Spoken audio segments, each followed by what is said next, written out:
আজি আমি বনাম ৱাফল বেটাৰ। ৱাফল বেটাৰ বনাবলৈ কি লাগে সেই বস্তুখিনি দেখুৱাই আছোঁ মই।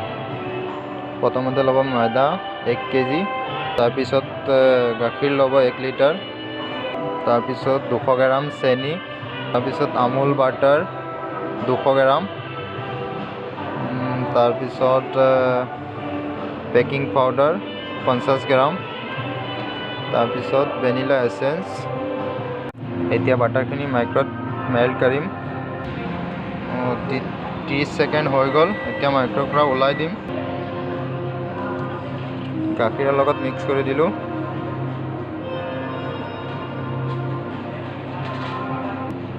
তাৰপিছত এতিয়া ভেনিলা চিৰাপ 50 গ্ৰাম, নেক্সট বেকিং পাউডাৰ,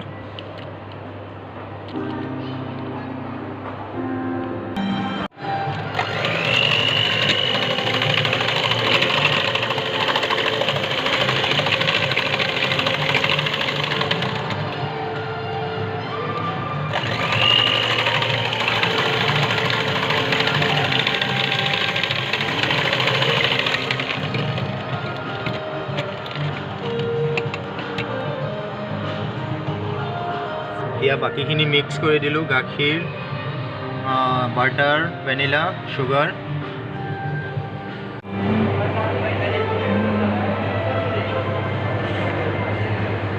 এতিয়া চাওক কেনেকুৱা হৈছে, বহুত ভালকৈ হৈছে।